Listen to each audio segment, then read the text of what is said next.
Dünyada çöller ve çöl tozları yaşamın olmazsa olmazları. Yani dünyada eğer çöller ve çöl tozları olmasa dünyada yaşam olmaz. Çünkü her yıl ortalama 2 milyar ton gibi bir çöl tozu çöllerden kaldırılarak bütün doğayı gübreler. Yani besindir, ana besin, dünyanın ana besini çöllerden gelen bu killerdir. Tabakalı silikat diyoruz ve bu tabakalı silikatlar içinde her türlü besin maddesi vardır. Her türlü nütriyent vardır. Doğayı onlar besler.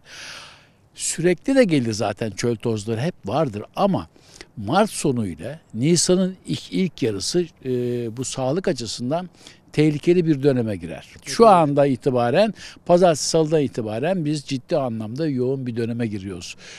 Nedir bu olay? Şimdi çöl tozları zaten çok aşırı besleyiciler ve şu anda yavaş yavaş kırmızıyan demir yüklü çok fazla çöl tozu gelecektir şu anda ve onlar doğayı çok daha fazla canlandıracaktır. Hep bütün şeyler. Ve tek bir çam ağacı dahi yaklaşık 12,5 milyar polen üretir. Bir tek çam ağacı. Ve böylece havada müthiş bir askıda katkı maddesi çoğalır. Çok artar çöl tozlarıyla beraber. Ve biz bunu içimize çektiğimiz zaman özellikle astım hastaları, akciğer hastaları, bunlar çok tehlikelidir. İşte bu nedenle ve bahar alerjileri, kimisinin gözü yaşarır, kimisi kuru öksürüktür, kimisi hapşırır, bol miktarda ki vardır bu. Nedeni tamamen bu. Havadan gelen çöl tozları, tabakalı silikat diyoruz ve içinde her türlü şey vardır.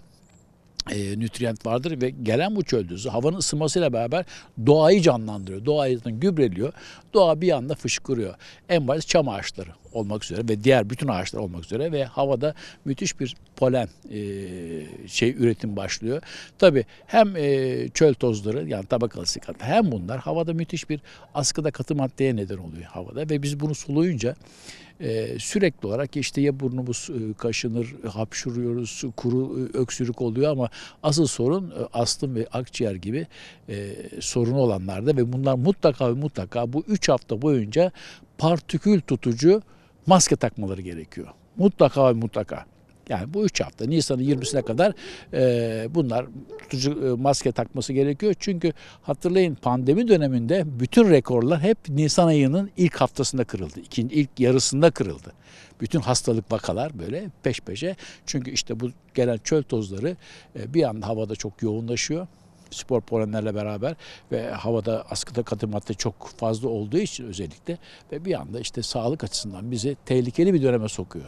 Ve dediğim gibi mutlaka bahar alerjisi olanlar, astım olanlar, akciğer gibi sorunları olanlar kesinlikle partikül tutucu maske taksınlar. Normal maske değil.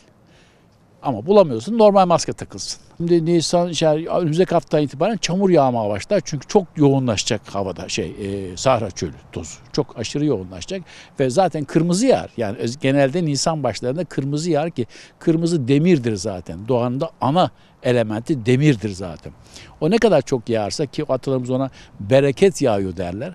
O ne kadar çok yağarsa ki arabalarımız kırmızı olur zaten, çamur olur zaten bu dönemlerde. İşte o yağış ne kadar fazla olursa o yıl o kadar güzel tarımda verimlilik elde ederiz. Yani doğru orantılı. Ama sağlık açısından da tehlikeli bir dönem. Dikkat edeceğiz. Yani orada korkulacak da bir şey yok. Korkulacak bir şey yok.